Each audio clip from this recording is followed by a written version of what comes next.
Kalau kita membaca di dalam kitab Kisah Para Rasul pasal 2, di sana sebetulnya ada pada saat pencurahan Roh Kudus yang terjadi pada perayaan Pentakosta Yahudi. Itu ada bukan hanya pendatang dari Kirene, Mesir, Afrika Utara sekarang ini, yang waktu itu menjadi wilayah Kekaisaran Romawi, lalu pendatang dari Roma, orang Arab yang semuanya wilayah Roma, tetapi juga ada pendatang-pendatang dari Partia, Elam, penduduk Mesopotamia yang itu di bawah Kekaisaran Persia. Dan di sana sejak awal sudah ada suku-suku Arab yang sebagian juga menganut kekristenan. Maka kalau kita runut sejarahnya, pada waktu konsili Efesus diselenggarakan di kota Efesus, sekarang ini Turki, salah satu perwakilan dari gereja Arab yang hadir itu dari daerah Elusa di wilayah Yordania. Nama uskupnya adalah Abdullah. Dan ini ada dalam dokumen sejarah gereja kuno. Berarti istilah Allah itu dipakai jauh sebelum zaman Islam, karena ini ada seorang uskup dari wilayah Arab di Elusa yang namanya adalah Abdullah. Dalam catatan gereja yang waktu itu semua tertulis di dalam bahasa internasional, saat itu dalam bahasa Yunani, itu disebut Abdilas, Yunanisasi dari kata Arab Abdullah.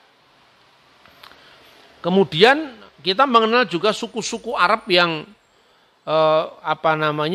menganut kekristenan, dan menurut James dari Edesa yang menulis Scholia, sebuah pengantar pengajaran kitab suci secara khusus Kristen, dia menyebut adanya terjemahan Injil dalam bahasa Arab meskipun itu dipakai di lingkungan terbatas di wilayah orang-orang Kristen yang berbahasa Arab, dan itu tentu sebelum zaman Islam.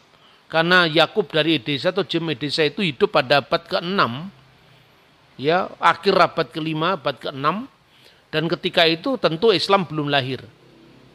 Nah, lalu bagaimana kita melihat, tentu semua tidak hanya berdasarkan asumsi, ya, atau sekedar catatan versi agama tertentu, itu saya kira tidak fair. Kita harus merujuk pada catatan sejarah. Nah, kita temukan prasasti-prasasti berbahasa Arab, berhuruf Arab, bahkan dari situ kita bisa melacak perkembangan aksara Arab itu sendiri melalui prasasti-prasasti Arab yang ditemukan di wilayah sekitar Syria sebelum zaman Islam. Misalnya sekitar Syria dan Yordan, ya. Kita bisa melihat petanya di daerah yang dinamakan Umul Jimal, sekarang ini wilayah kerajaan Yordan, tahun 250 Masehi, itu ditemukan prasasti Arab pra-Islam di sana.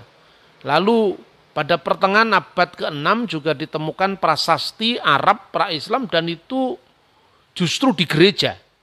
Jadi kita bisa melacak satu-satu sumber-sumber itu. Di sebuah reruntuhan dari gereja Ortodoks Yunani yang dibangun abad ke-4 Masehi, dalam reruntuhan gereja itu ada sebuah pilar yang dihiasi dengan tanda salib dalam bentuk segi empat lingkaran, yang itu ciri khas dari Jerusalem Cross, salib Yerusalem. Bisa tampak di banyak sekali temuan-temuan yang bisa kita kunjungi langsung di arkeologi Yordania. Lalu ada bangunan Romawi zaman Kristen yang disebut Proatorium dengan tanda salib juga, yang menjadi ciri khas dari situs-situs Kristen yang terjadi sebelum zaman Islam, dan itu mengandung inskripsi-inskripsi yang ditulis di dalam bahasa Arab. Lebih jelasnya kita bisa membaca misalnya prasasti Umul Jimal pertama. Kalau Bapak Ibu selidiki prasasti Umul Jimal pertama itu huruf-hurufnya masih mirip dengan huruf Ibrani. Misalnya nulis huruf D, Dalet. Itu kebalik kalau dilihat dari sudut pandang orang Arab, ya. Dal itu garisnya ke bawah, kalau dalet itu ke atas. Jadi itu bunyinya prasasti tertua ini yang berhuruf Arab, tapi huruf Arabnya itu masih mirip-mirip dengan huruf Ibrani. Itu bunyinya danuh nafsu fihru barsulai rabu dazimat malik tanuk atau malik danuk. Kalau kita amati ya, pertama dari sudut pandang bahasanya, hurufnya, aksaranya, ini pasti belum huruf Arab sekarang, tapi menuju ke bahasa Arab yang sekarang kita pakai.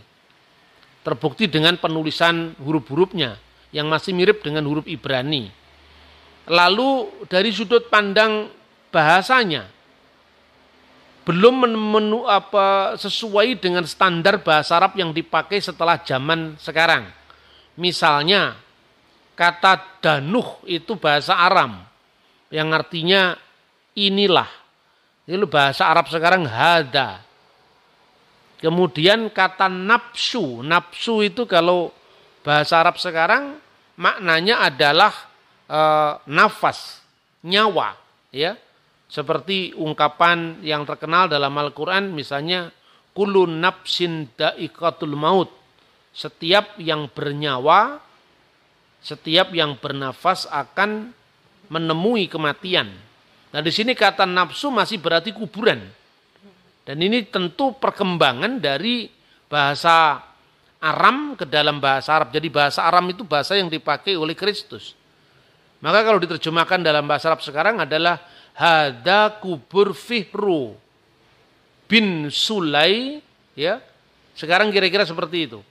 Kemudian Rabu Jadimat, kalau sekarang mungkin Sayyid Jadimat. Malik Danuk tetap artinya raja Danuk.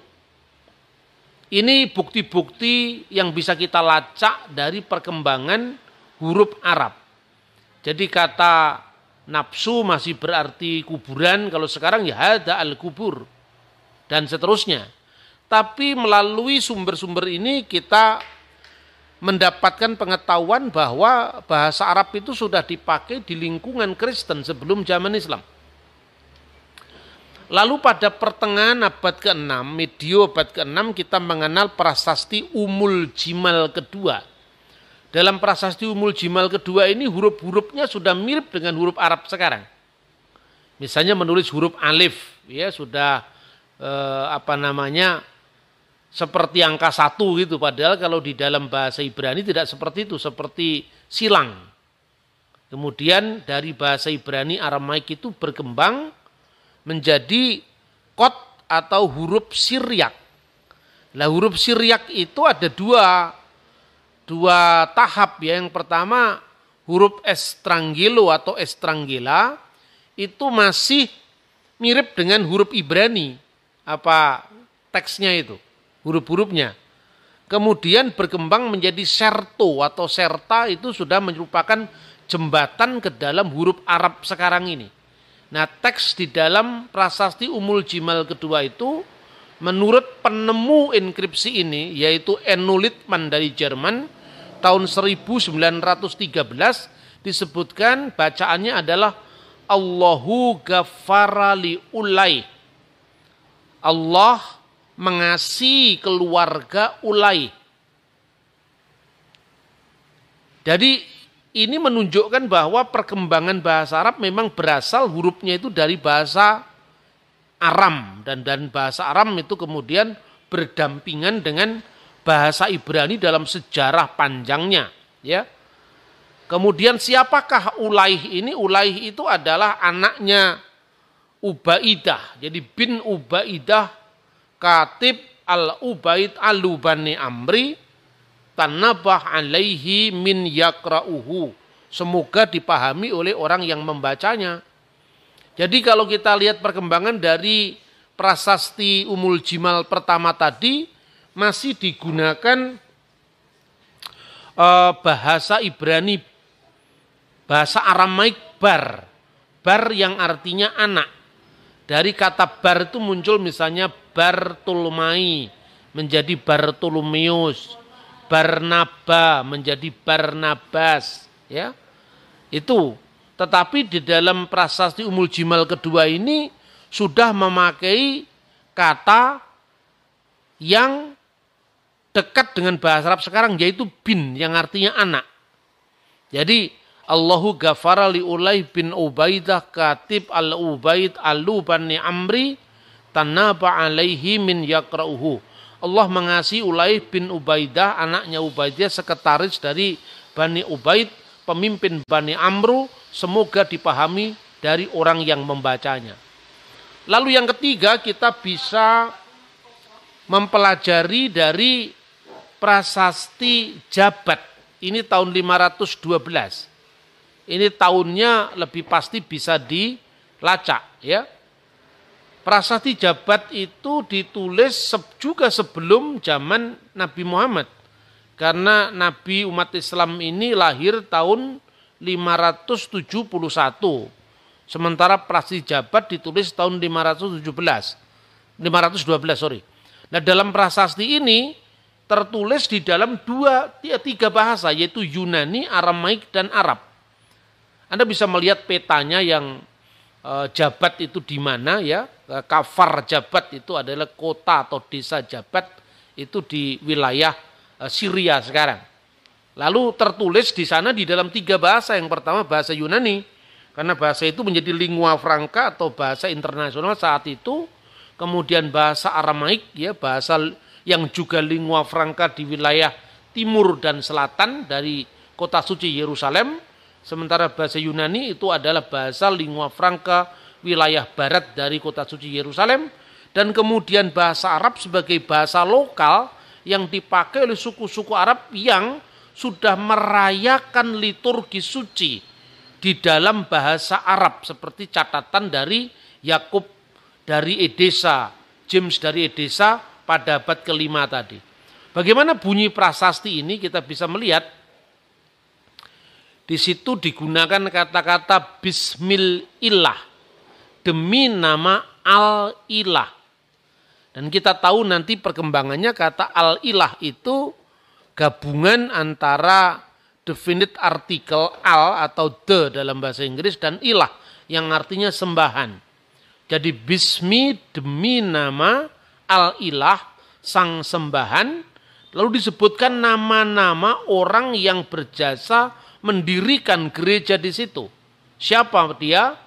Sergius Bar Ahmad.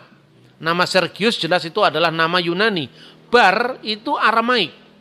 Jadi perhatikan kata bin bar itu dipakai secara silih berganti, ya, seperti kalau bahasa Indonesia sekarang putra dan anak dipakai secara silih berganti. Kemudian manaf wahani, manaf dan hani, bar mar al-khois, anaknya mar al-khois. Ini menunjukkan gabungan inkulturasi antara bahasa Yunani, bahasa Aramaik, dan bahasa Arab. Kemudian Sergius putra Sa'ad dan Sitir dan Surai.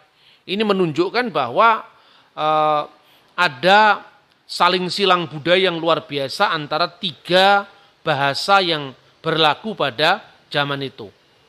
Lalu yang berikut lagi adalah prasasti Haran.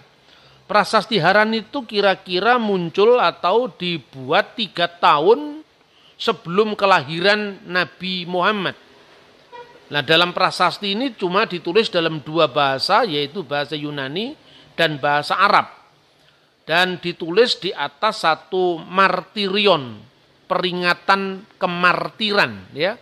Tugu peringatan kemartiran, martirion dari Rasul Yohanes. Dengan tanda salib, biasanya prasasti-prasasti Arab Kristen itu selalu memakai tanda salib, ya.